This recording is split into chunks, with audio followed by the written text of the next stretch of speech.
A graça e a paz do Senhor Jesus Cristo, tudo bem com vocês? Hoje quero falar a respeito de um assunto que talvez cause polêmica, porque talvez muitos pastores, não venham gostar ou se agradar daquilo que eu vou falar aqui, também muitos evangélicos, mas essa é a realidade. Quero falar sobre a verdade não pregada pelos pastores e, consequentemente, também rejeitada pelos evangélicos, rejeitada pela maioria das pessoas que frequentam as igrejas. Que verdade é essa que não é pregada pelos pastores? A verdade de que Deus ele tem um compromisso com a educação da nossa alma e não com a satisfação do nosso ego. E por que eu estou falando isso? Porque quando nós olhamos, quando nós damos uma olhada nas mensagens que têm saído por aí afora, nos púlpitos das igrejas, nós enxergamos somente, nós assistimos somente a mensagens triunfalistas, mensagens que venham massagear o ego, mensagens que venham agradar a B ou C, sem confrontá-los em seus pecados, sem mostrar o caminho certo, sem expor a responsabilidade que cada um de nós temos diante de Deus.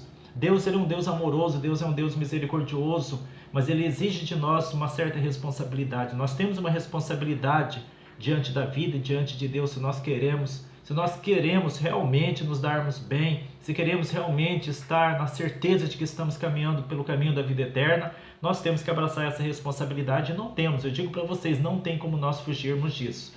Então, qual é a verdade que não é pregada pelos pastores e que também é muito rejeitada pelos evangélicos? Exatamente esta, a mensagem de que se Deus ele tem um compromisso com a educação da nossa alma, e quando eu falo educação da nossa alma, eu quero dizer que a nossa alma é tão indisciplinada, e essa é uma realidade devido ao pecado inerente em nós, que nos leva a sempre escolher, optarmos pelo caminho mais fácil, sempre nos leva a optarmos pelo caminho mais prazeroso, sempre a optarmos por aquilo que vai nos exigir menos, vai exigir menos de nós, e com isso nós vamos nos transformando em soldados gelatinas, Soldados que não aguentam nada no reino de Deus. E enquanto isso nós desejamos que Deus nos use poderosamente para ganharmos multidões para Cristo, nos use nos campos missionários, quando na verdade nós não suportamos nem mesmo as mínimas provações porque passamos no momento em que estamos vivendo, nas circunstâncias que estamos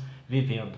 Fora também os vícios que carregamos dentro de nós, vícios ocultos, vícios que nós escondemos das pessoas, porque aquilo que nós somos, verdadeiramente nós escondemos, nós ocultamos das pessoas. Não estou querendo dizer aqui que nós vivemos um mundo de hipocrisia, de falsidade.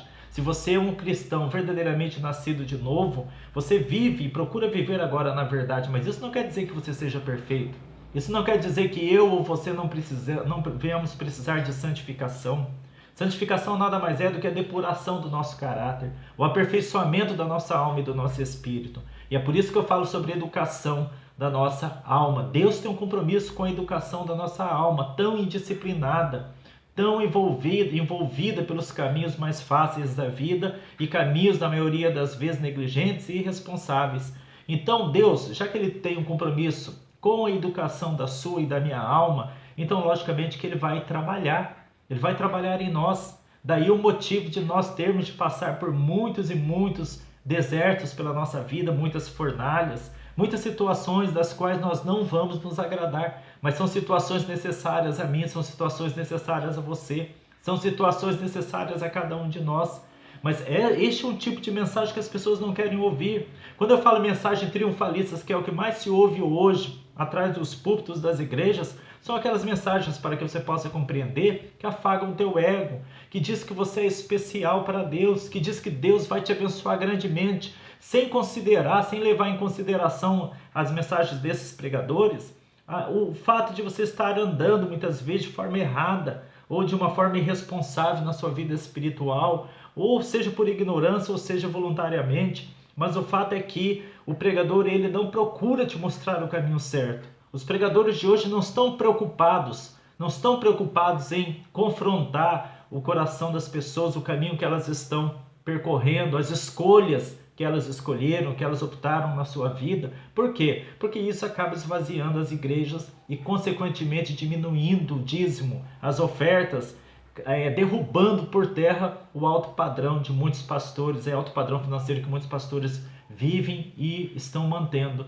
Mas esse não é o evangelho verdadeiro. O evangelho é aquele que nos melhora, o evangelho é aquele que nos transforma. E Deus, ele procura verdadeiramente educar a nossa vida. Eu quero mostrar para vocês aqui que Deus, Ele nos faz passar sim pelos processos, a olaria dele, as fornalhas, sim, os desertos, os vales, de modo que nós venhamos adquirir certas virtudes, virtudes latentes dentro de nós. Eu quero mostrar para você, crente, que está passando por grandes lutas e que por isso está sendo muito mal compreendido pelas pessoas, ridicularizado pelas pessoas, porque é assim, quando um cristão ele passa por luta, aos olhos, na ótica das outras pessoas, ele não deve passar por lutas, afinal de contas é um crente. As pessoas nos questionam, mas você não crê em Deus? Onde está a tua fé? Mas eu conheço uma história verdadeira de João Hus, não sei se você já ouviu falar, o pré-reformador, onde ele, ao ser queimado numa fogueira, as pessoas o ridicularizavam, estava sendo queimado na fogueira ali devido à sua fé. Então as pessoas ridicularizavam. E aí, Hus, onde está a tua fé? E João Hus, qual foi a resposta dele? Estou sendo queimado aqui exatamente por causa da minha fé.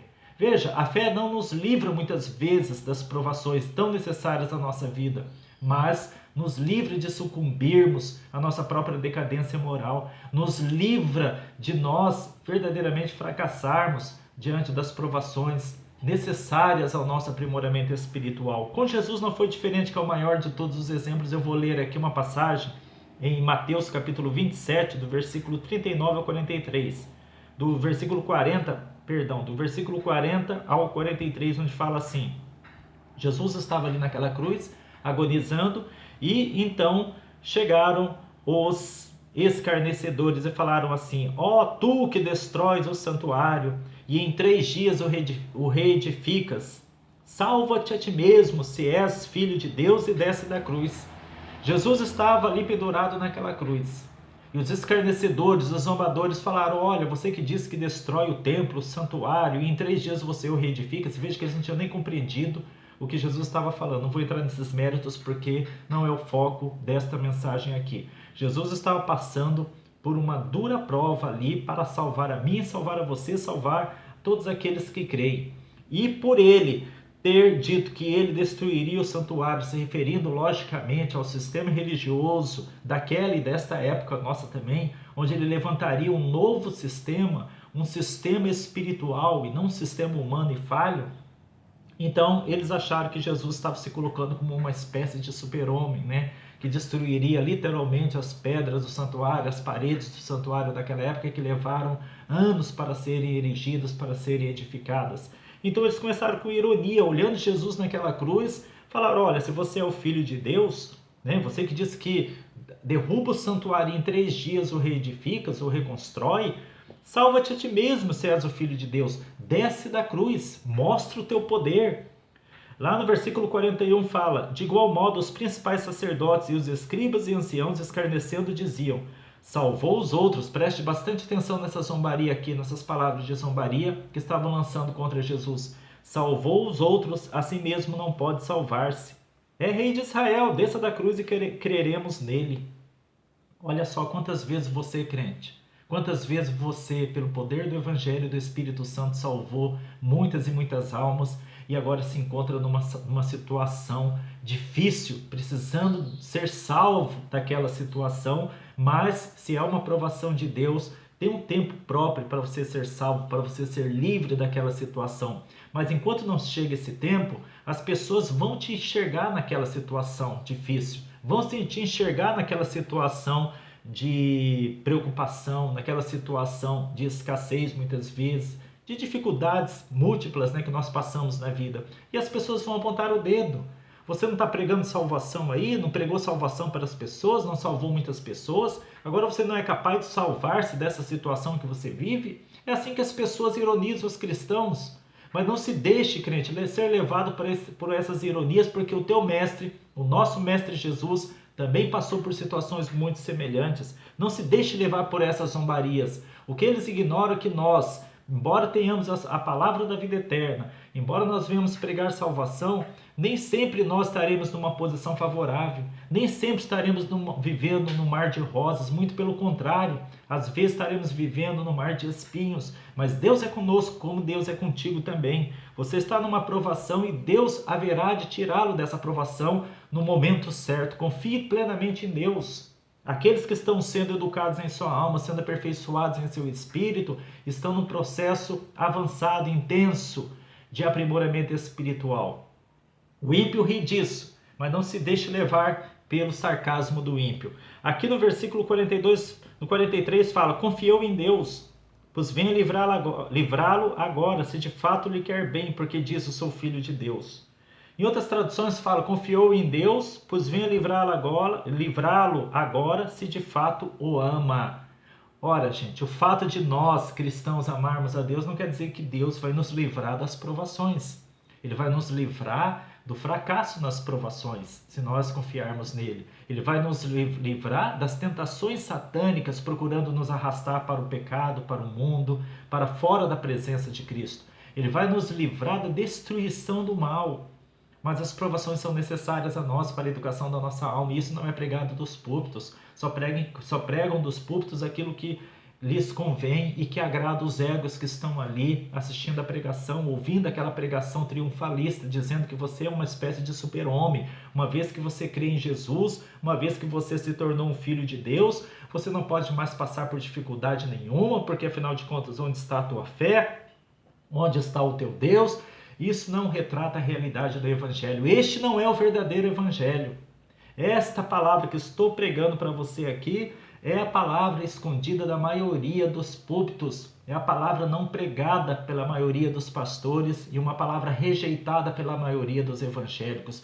Mas esta é a verdade que a Bíblia Sagrada nos expõe aqui. O fato de amarmos a Deus, o fato de você amar a Deus não quer dizer que você não passará por tribulações, não passará por dificuldades. Passaremos, porque é necessário muitas vezes, mas que devemos passar diferentemente da forma como o ímpio passa, reclamando, murmurando, esperneando, praguejando e blasfemando contra Deus. Não, que nós devemos passar confiantemente em Deus. Eu amo aquela palavra que fala em Hebreus, que fala a respeito de Jesus, que fala assim: ainda que era filho, aprendeu a obediência por aquilo que padeceu. E também aqui em Atos capítulo 14, versículo 22, o apóstolo Paulo ele fala: por muitas tribulações importa entrarmos no reino de Deus.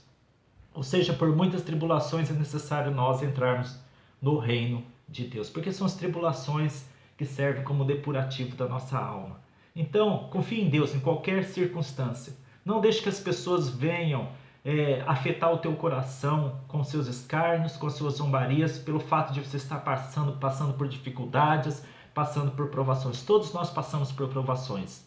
Todos nós passaremos uma ou outra hora por um deserto, por uma fornalha, pela olaria de Deus. Tudo isso serve como olaria de Deus aperfeiçoando. Mas sabe que você sairá do deserto muito melhor de quando você entrou. Você sairá da fornalha à semelhança do ouro, muito mais purificado, da mesma forma que o ouro passa pelo fogo. Você sairá da olaria um vaso novo, um vaso idôneo, preparado para bom uso do Senhor. Não se esqueça disso, tá bom? Não desanime, erga a cabeça, confie em Deus. Deus tem a medida certa daquilo que você tem que passar na vida. E Ele está com você em todo o processo, te consolando e te fortalecendo. Confie em Deus. Que Jesus te abençoe grandemente.